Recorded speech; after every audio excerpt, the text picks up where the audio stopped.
श्री गुरुचरित्र कथासार अध्याय 2 संदीपकांची गुरुभक्ती। या अध्यायाच्या नित्य पठनाने अथवा श्रवणाने सद्गुरु प्राप्ती होईल व गुरुभक्ती दृढ होईल।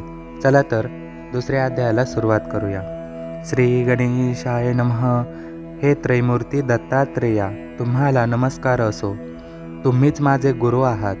तुम्ही कृष्णातीरी वास करता, तिथे तुमच्या सहवासात भक्त इतक्या आनंदात असतात की स्वर्गातील देवांनाही त्याचे मोठे कौतुक वाटते। असो, भगवान विष्णूंचे नाव घेणारे एक शिष्य श्री गुरुचरणांचे ध्यान करत मार्गाने जात होते। चालून चालून दमल्यामुळे ते श्रमपरिहारासाठी एका झाडाखाली विसावले। क्षणभरात त्यांचा डोळा लागला। झोपलेले असताना त्यांना एक स्वप्न पडले।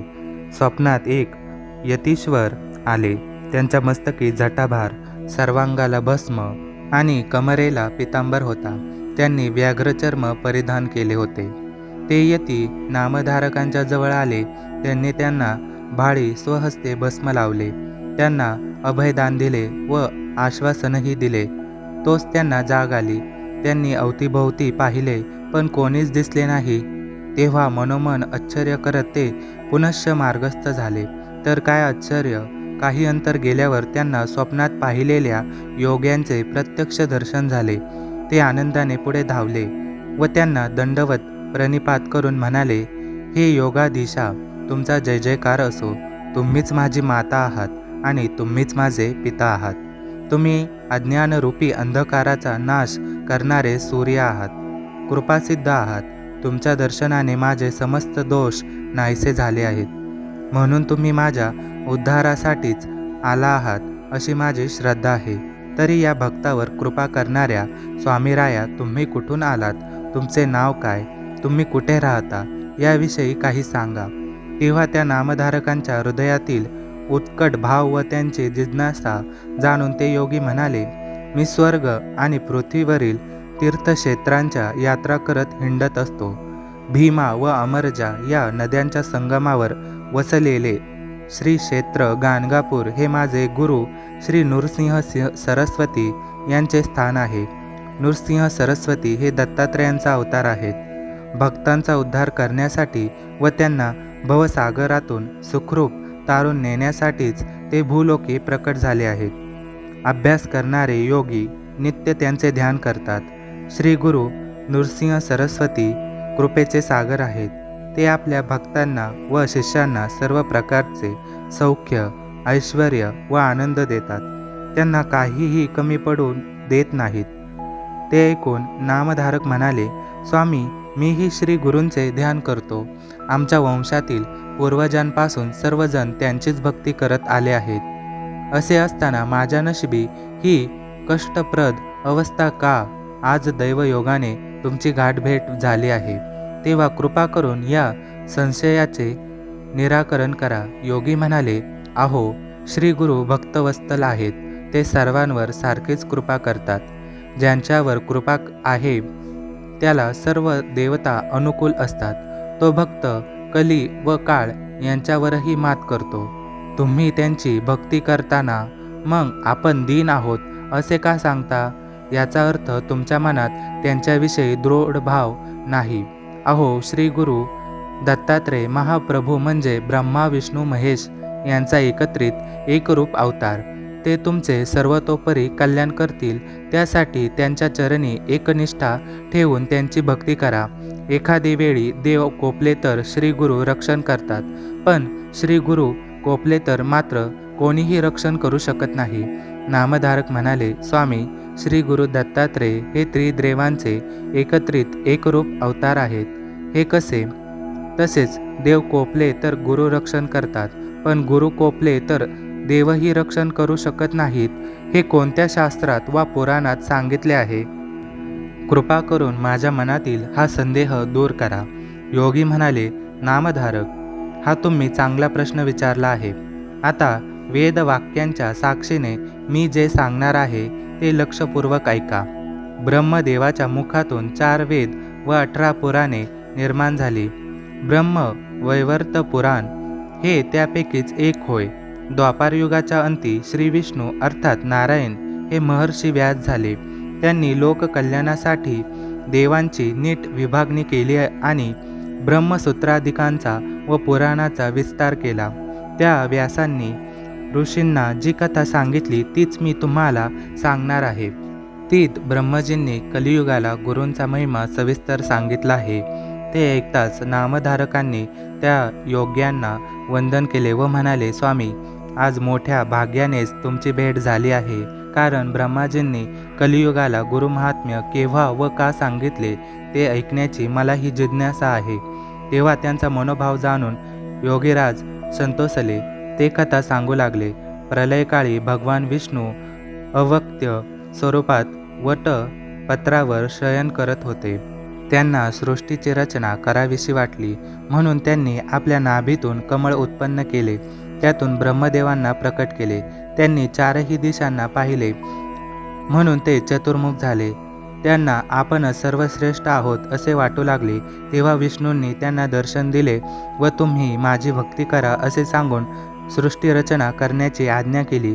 ब्रह्माजींनी त्यांना वंदन केले, त्यांची स्तुती केली व म्हणाले, हे महाप्रभू, मला सृष्टी रचनेचे ज्ञान नाही, मी काय करू? श्रीहरींनी त्यांना 4 वेद दिले व त्यांना अनुसरून जगाची निर्मिती करण्यास सांगितली. त्यांना सृष्टी रचनेचे सामर्थ्य दिले. त्यानंतर ब्रह्माजींनी विविधतेने नटलेले स्थावर जंगम विश्व निर्माण केले.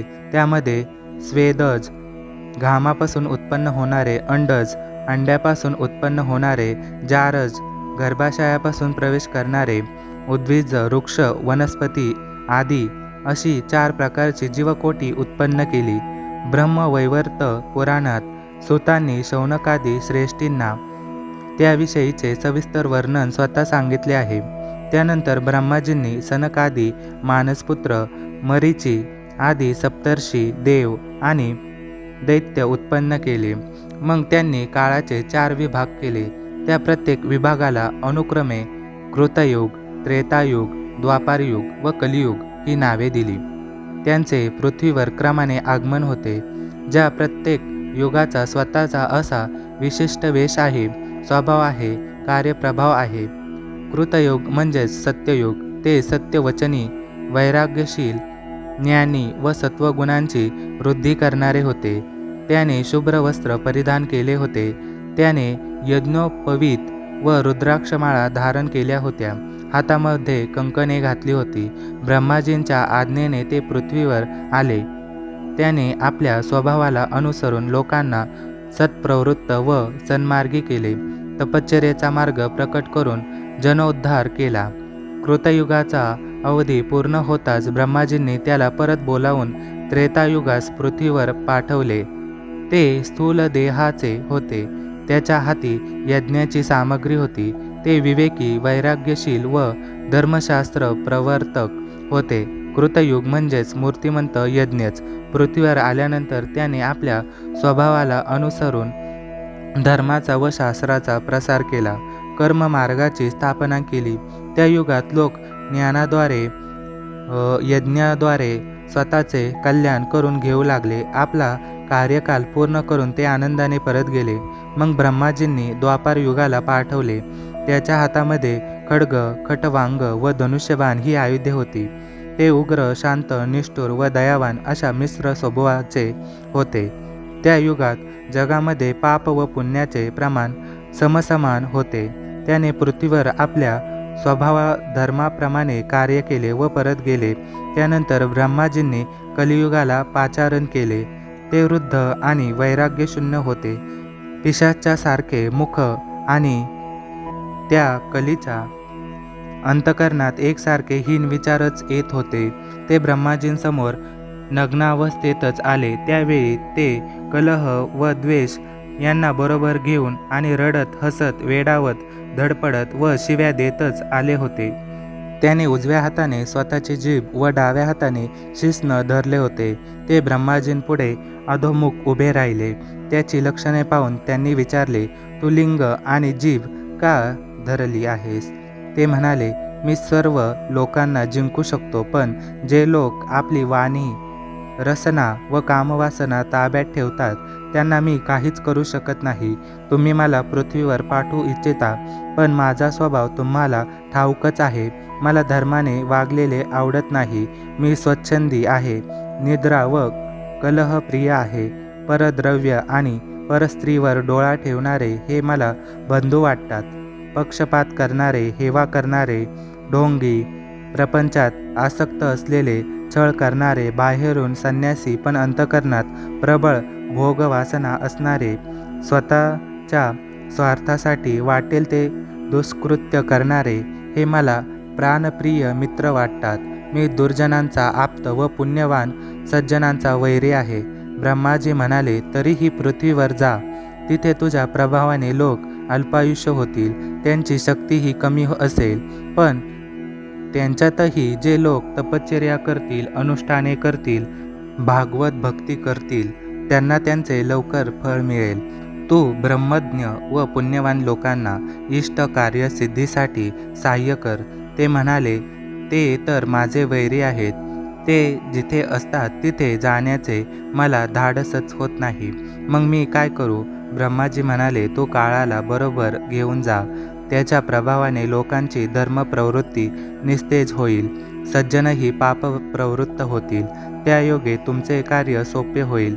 ते म्हणाले, श्रीहरी व शिवजींचे ध्यान करणारे, काशीत निवास करणारे, धर्माचरण, तीर्थयात्रा, पुराण श्रवण, जप, तप, अनुष्ठाने करणारे, जितेंद्रिय, राग व द्वेष नसणारे, शांत स्वभावाचे, अंधाभिकपणे पुण्य करणारे आणि विवेकी अशा लोकांना पाहताच माझा प्राण कासावीस होतो.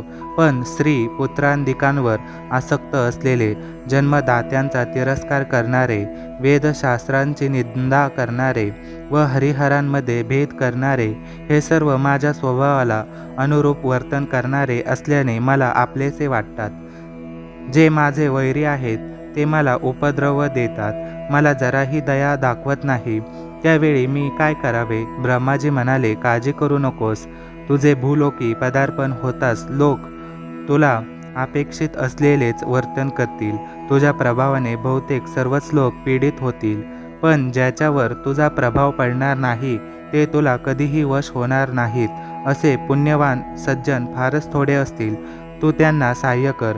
ते म्हणाले, मी दृष्ट स्वभावाचा आहे. धर्मचारण करणाऱ्यांना कसे सहाय्य करणार? ब्रह्माजी म्हणाले, निर्मळ मनाचे, धैर्याने वागणारे, शुद्ध बुद्धी असणारे, निर्लोभी, मातापिता, देव, ब्राह्मण, गायी, तुळशी यांची सेवा करणारे, गुरूंची सेवा करणारे, भेदभावरहित, पुराण श्रवणात आस्था असलेले, धर्म साधनेत तत्परता दाखवणारे व सत्कर्माचे आचरण करणारे असतात. तेच साधू म्हटले जातात. तू त्यांना कधीही त्रास देऊ नकोस.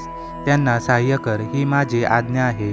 कलियुगाने विचारले, देवा, गुरु या शब्दाचा काय अर्थ आहे? त्याचे स्वरूप आणि महात्म्य काय आहे? ब्रह्माजी म्हणाले, गुरु मिळून गुरु हा शब्द होतो. त्यातील गकार हा गणेशवाचक, उकार हा विष्णुवाचक व रकार हा अग्निवाचक आहे. 2 वर्णाचा गुरु हा शब्द म्हणजे चारही मुक्तीची प्राप्ती करून देणारा महामंत्र आहे. गुरु हेच माता, गुरु हेच पिता व गुरु हेच परमशिव आहेत. शिवजी कोपले तर गुरु रक्षण करू शकतात, पण गुरु कोपले तर शिवजीही रक्षण करू शकत नाही. गुरु हेच ब्रह्मा, गुरु हेच विष्णू व गुरु हेच महेश्वर आहेत. गुरु हेच साक्षात परब्रह्म आहेत. म्हणूनच त्यांच्याच चरणी आश्रय घ्यावा. वैष्णवजन गुरुभक्ती अखंड राहो अशी प्रार्थना करतात, कारण गुरु प्रसन्न झाले तर जगाचे आदिश्वर भगवान जनार्दनही प्रसन्न होतात, त्या भक्ताच्या अधीन होतात. गुरुभक्तीने तीर्थे, व्रते, योग, तप, शास्त्रमार्ग, आचार धर्म, वर्णाश्रम धर्म यांचे दान होते. भक्ती, वैराग्य, सत्प्रवृत्ती वृद्धिंगत होते. कली म्हणाला, देवा, गुरु हे देवांपेक्षा श्रेष्ठ आहेत असे म्हणतात, हे कसे? याविषयी सविस्तर सांगा. ब्रह्माजी म्हणाले, संसारातून तारून जायचे असेल तर शास्त्रांचे श्रवण केले पाहिजे. ही शास्त्रे गुरुमुखातून ऐकली म्हणजे शास्त्रार्थांचे व्यवस्थित आकलन होते, अज्ञानांचा अंधकार दूर होतो आणि अंतःकरणात ज्ञानाने उजळून निघते. म्हणून गुरु हे प्रकाशमान ज्योती स्वरूप असतात. त्यांच्या सेवेने सर्व सिद्धी प्राप्त होतात. कायिक, वाचिक, मानसिक अशी तीनही प्रकारची शुद्धता प्राप्त होते. त्याविषयीची एक पूर्वकथा सांगतो ऐक. पूर्वी गोदावरीच्या तीरावरील अरण्यामध्ये अंगिरस ऋषींचा आश्रम होता. त्यात पैल ऋषींचे शिष्य असलेले वेदधर्म नावांचे मुनी राहत असत. त्यांचे अनेक शिष्य होते. ते वेदशास्त्रादिकांचा अभ्यास करायचे. संदीपक हे त्यांच्यापैकीच एक शिष्य. ते विद्वान आणि थोर गुरुभक्त होते. एके दिवशी वेदधर्मांनी आपल्या सर्व शिष्यांना बोलावले व म्हणाले, तुमचे माझ्यावर प्रेम असेल तर मी काय सांगतो ते लक्षपूर्वक ऐका. ते म्हणाले, गुरुजी, तुमचे वचन आम्हाला प्रमाण आहे. तरी जे सांगायचे असेल ते सांगा. वेदधर्म म्हणाले, मी जन्मांतरी अनेक पापकर्मे केलेली आहेत. त्यापैकी बहुतांश पातके तपश्चर्येने संपली आहेत. आता जे दुष्कर्म शेष राहिले आहेत ते भोगल्याशिवाय संपणार नाही. ते पाप भोग याच देहाने भोगणे क्रमप्राप्त आहेत. म्हणून मी काशीला जाऊन राहणार आहे. त्यावेळी तुमच्यापैकी कोण बरोबर येऊन माझी सेवा करेल ते सांगा. ते ऐकताच सर्व शिष्यमंडळी एकमेकांकडे पाहू लागली. तेव्हा संदीपक विनम्रतेने म्हणाले, गुरुजी, जो दुःख भोग तुम्हाला भोगायचा आहे तो या देहाच्या पतनापूर्वीच भोगून पापशालन करा. त्याशिवाय तुम्हाला मुक्ती मिळणार नाही हे मला माहीत आहे. म्हणूनच मी तुमची सेवा करण्यास येणार आहे. ते ऐकून वेदधर्मांना समाधान वाटले. ते म्हणाले, वस्त, नीट विचार करा. दुःख भोगताना मी कुष्ठरोगी होईल, अंगहीन होईल, पांगळा होईल, मला अंधत्व येईल. तुम्हाला 21 वर्ष मला सांभाळावे लागेल. हे एक खडतर सेवाव्रतच असेल. याला तुमची तयारी आहे का? संदीपक म्हणाले, गुरुजी, तुम्ही कृपा केलीत तर तुमचे सर्व पापभोग भोगण्यास मी तयार आहे. वेदधर्म म्हणाले, तुमची सद्भावना मी जाणतो, पण ज्याचे कर्म त्यानेच भोगावे लागते ते अन्य कोणालाही देता येत नाही. त्यामुळे माझे देह प्रारब्ध मलाच भोगावे लागणार आहे. पण त्यावेळी माझी सेवा शुश्रूषा करताना तुम्हालाच अधिक कष्ट पडणार आहेत. संदीपक म्हणाले, गुरुजी, माझ्यासाठी तुम्हीच काशी विश्वनाथ आहात. तुमच्यासाठी मी कितीही कष्ट सोसण्यास तयार आहे. पुढे काही दिवसांनी संदीपकांना बरोबर घेऊन वेदधर्म काशीला गेले. त्यांनी मणिकर्णिकेच्या उत्तरेस कंबलेश्वरा सधीन्न वास्तव्य केले. ते मणिकर्णिकेत स्नान करून विश्वनाथाची नित्य पूजा करत असत. काही काळाने त्यांना कुष्ठरोग झाला. जखमांनी शरीर अमंगल दिसू लागले. हातपायांची बोटे झडली. त्यातूनच अंधत्व आले आणि फेफरेही येऊ लागले. ते दुःख त्यांना सहन होईना. त्या महाव्याधीने त्यांचा स्वभाव फार बदलून गेला. ते हट्टी, चिडखोर, उर्मट, क्रूर व शिरवाळ झाले.